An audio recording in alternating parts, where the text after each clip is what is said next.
Welcome to the show. I am your host, Diana Carter. In this episode, we will be speaking with the General Manager of Chatak Food Products Ltd, Siddhi Sankar, and she'll be telling us a little bit about the Chatak brand. So welcome, Siddhi. Thank you so much, Diana. Now, firstly, what does Chatak mean? Chatak, in its essence, means hot and spicy and tasty. Oh, Yeah. okay. It's I knew it derived had from- something to do with food, but I didn't realize it was, It's derived from the Bhojpuri language, which was brought to us by the East Indian indentured laborers. And we would have incorporated that into our culture. And when something tastes good and spicy, that's how we get the word chatak. So it's Chatak. So just how you say it, chatak. Yeah. Yeah, it feels, warm, it feels spicy, it feels a little bit wild. Yeah. So that's what it is. Okay, so take us back to the beginnings of Chatak. How did you start? So Chatak began as a small company that was derived in my grandmother's kitchen. She was a householder by profession. She was also a seamstress, and she, along with my grandfather, Mr. Sankar Ramnarayan, they would have been entrepreneurs, and in their line of business, they incorporated spices as part of their retail shop. Eventually, customers within the community asked my grandmother, okay, so what recipe we can use for these spices? And eventually she started to build her own line of masalas or mix of spices. So essentially what we call today a curry is actually a masala or a mix of spice. Okay. Masala means fusion. Okay. And that fusion of spices eventually got the name Chatak because it was spicy, and eventually you have to build a brand. So that's where Chatak came from. Okay, so essentially, some of these products are your grandmother's recipes. Yes, and we would have adapted that, batch quantities to when now we make them at an industrial level. Okay, so how many products does Chatak produce? So we have just about, let's say, 150 line products, meaning it spans across curries, mithai mixes, condiments, and these would have been generated from her ideas and her flavor profile, what she would have preferred. And that has gone on for about 3 generations so far, and it's household favorites. Oh, so you're third generation. Yes. Okay, okay. Yes. And who essentially runs the business with you? So our business or our company is founded by my grandparents. Eventually, my parents took over. My dad was at the helm for a very long time. And eventually, I came in after completing education. And now I'm putting my own spin on things. That's where we are now. Okay. So when you say you're putting your own spin on things, what do you mean? Are you introducing new products? We are trying to not only develop new products, but also improve the old products as well. So as technology changes and flavor profiles and trends change, that's where we are heading now.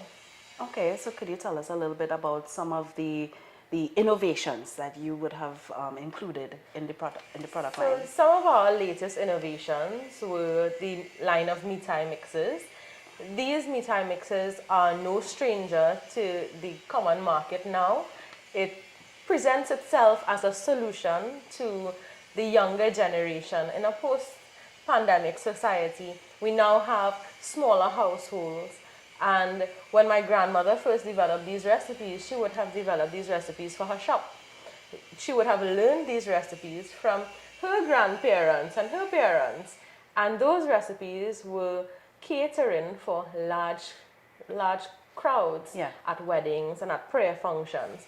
But in a small household, you can't cook 10 pounds of gulab jamun. It will never finish, right? Yeah, yeah. So this line of products is actually our newest. It's perfect for the period of Diwali. It's perfect for if you have functions, small functions at home. It's even nice to start to do them with your kids because you're always looking to bring up your kids in culture. In Trinidad and Tobago and in the Caribbean, we are a diverse society.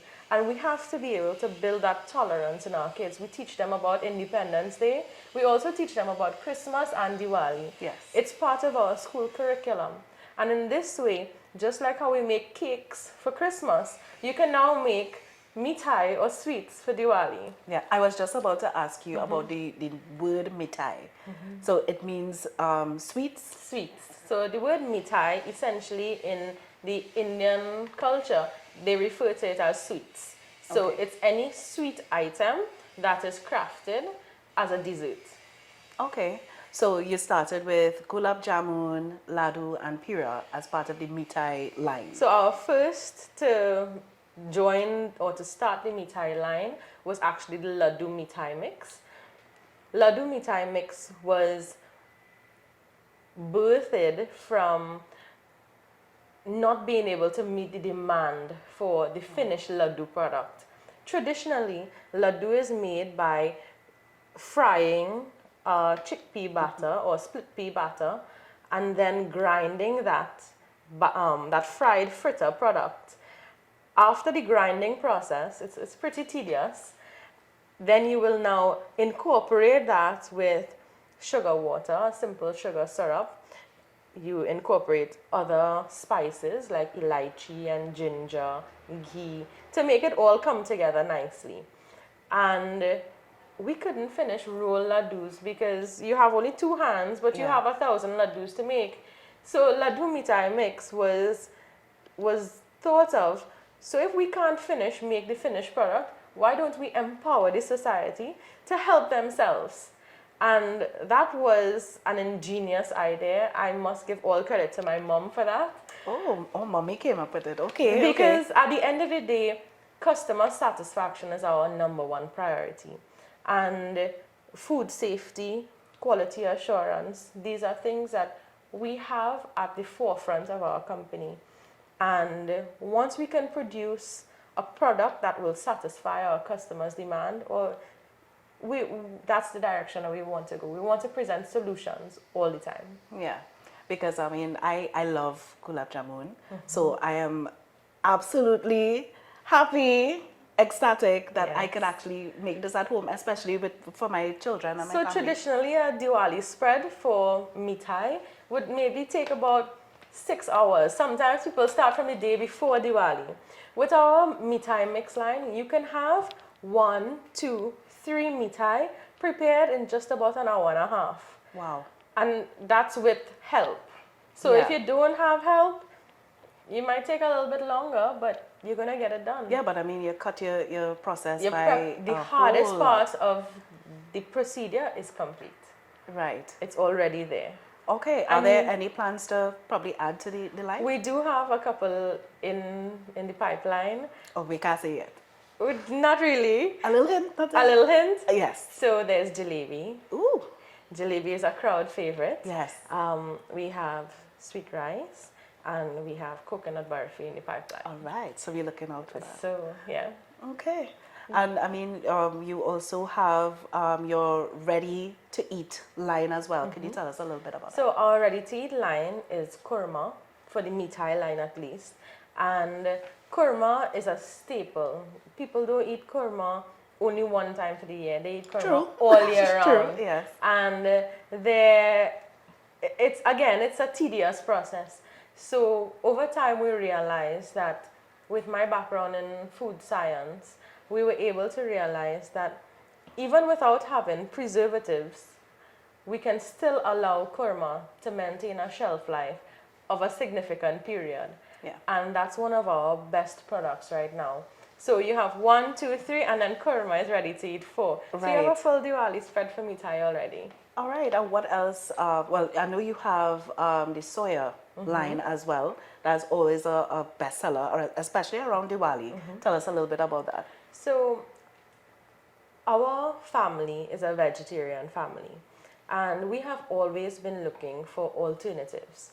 In the early days, on his many trips to India, my grandfather and father, I should say, they would have been introduced to the soy products, and as an alternative to meat, we would have started, distributing soya products. And throughout the Diwali period, you will find that people are looking for alternatives. Not only in Diwali, during Lent as well, you look for meat alternatives, and soya presents itself as a perfect protein substitute that would give you that satisfaction and that filling feeling, without the meat. Yeah. Now, soya is something that will absorb any flavor that you add to it. Okay. So if you want to do it in a stew, it will absorb all the stew flavor the same way that your meat product will. Okay. If you want it in a curry, it's just going to absorb everything that you put into it. Shadow benny, all my nice little spices, all your with fresh spices, seasoning. correct. Everything. Yeah. Okay. Are there different types of chunks that you offer at Chatak? So we have a variety of just about eight different cuts, different flavors as well. And they are all on the supermarket shelves. Okay, so we'll stick a pin right there. We will be back. Stay with us.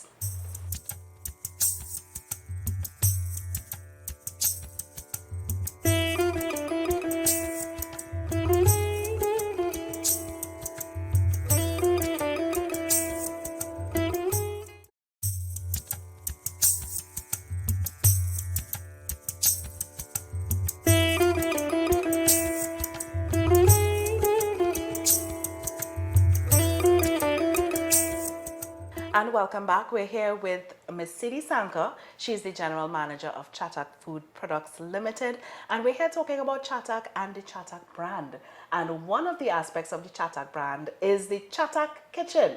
So Siddhi, tell me a little bit about the Chatak Kitchen. So we talked about Chatak meaning flavorful and spicy and warm. Who doesn't want their kitchen to be flavorful, spicy and warm? Oh yeah. When you think about your home kitchen and you think about cooking at home and real home cooking, that's really what you want. You want it to be spicy, you want it to be full of flavor, you want it to have all of that love. Yeah. That's the idea of the Chatak Kitchen. I want my kitchen to be a Chatak Kitchen all the time. And not only filled with love, but filled with my Chatak products all the time. So a Chatak Kitchen is essentially a Trinidad and Tobago type of kitchen. Exactly, that's what it is. All right. So we saw some, in doing my research, I saw some videos on social media where you're actually giving recipes, you're showing persons how to do certain recipes with your products. So tell us a little bit about that. So like we mentioned earlier, our products are not just products that are commodities on the shelf. They are solutions. So we have our condiments line. There's no need to go and grate mango and thing anymore when mango in season. We're doing that for you. You have mango kuchela, you have mango chutney, you have pomsite kuchela. When peppers are in season, we harvest the ripest of peppers and we process them into the best pepper sauces. We also have our green seasoning line, which is perfect to season anything at all. You can season your soyas, you can season your meats. I mean, it's a perfect combination. It's a perfect line of products. Once you go and you turn your kitchen into a Chatak kitchen, you're not going back. All right, so I had to turn my kitchen into a Chatak kitchen. Correct, yeah. Where do you source your ingredients? You know, because when you taste things like the chutney and it's very fresh, you know, so where do you get them? Is it locally sourced? Yeah. So all of our ingredients for our condiments line are locally sourced. We have farmers that provide to us shadow benny, chive, thyme, rosemary, all of these things that come together to form our green seasoning. We have pomsides coming from farms. We have mangoes, peppers, you name it.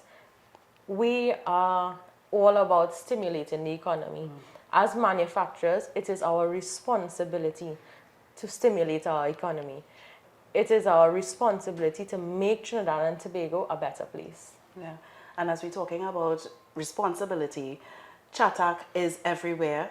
Your corporate social responsibility aspect of the business is very integral in a lot of not just persons' lives, families' lives, but events as well. We see Chatak everywhere.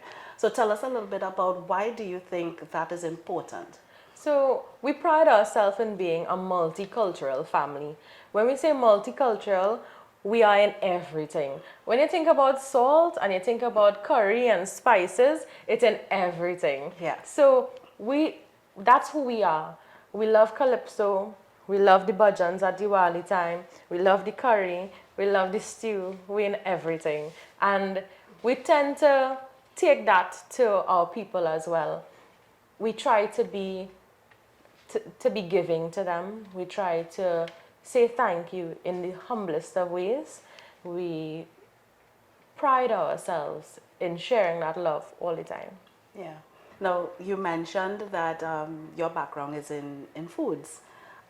So you integrated your formal training with your family business. So how has that been in terms of the integration, and how have you influenced in that way? It's been challenging because in Trinidad and Tobago and the Caribbean, I should say that we have a lot of developing to go to meet world standards. And coming from the cottage industry and transforming yourself into an industrial type environment, bridging that generation gap, it has been a challenge. And those who come from generational businesses, they would understand that and the need for technology to be more involved in our businesses in order for us to rank at where our expectations are. Yeah. So things like food safety laws in Trinidad, where your machinery, where you're sourcing your machinery from, where are you going to get the foreign exchange from? These are all, pertinent questions in that transformation process. Where is your staffing going to be? It has been a challenging trek, but it's something that not only the staff, they feel passionate about, but management feels very passionate about, growing and moving forward every step of the way. Is your dad still involved in the Dad in the is business? heavily involved in the business, Yeah. mom as well, my brother. I think our family unit is really what keeps us together, and our extended family unit also includes our staff. There's no staff member here that will say that we don't treat them like family. It's a family business, and we maintain all our staff connections as though they are family. Okay. How many members of staff do you have currently? So at Chatak, we currently have a staff of just about 85. Okay. And it seems like a pretty large number, but when we hire people, we try to retain them as much as we can. Some businesses may have policies where they are seasonal, but we try to keep all our staff on as much as possible to ensure that, they are involved. Yeah. And to maintain Maintain. standards and all Correct. of that as well. So your staff grow with your families and Correct, yeah. Okay.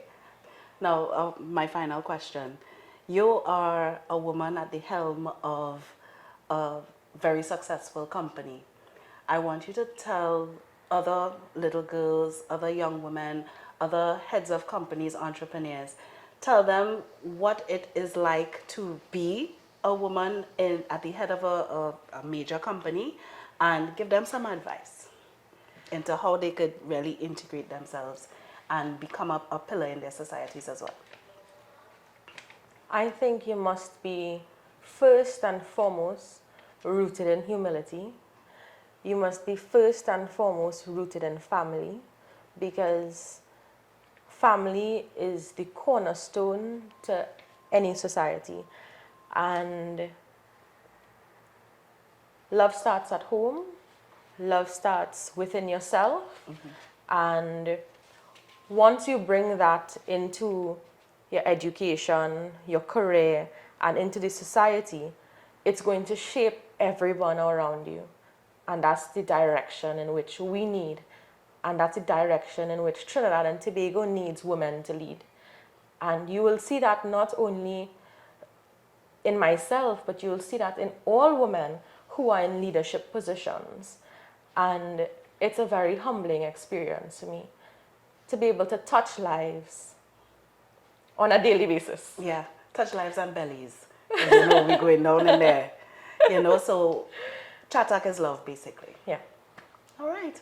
And well, that's it. That is our interview with Miss Siddhi Sankar. Thank you so much for taking the time. I know you're very busy. Thank you for taking the time to speak with us. Thank you. On behalf of all of us here at TTT, thank you for watching.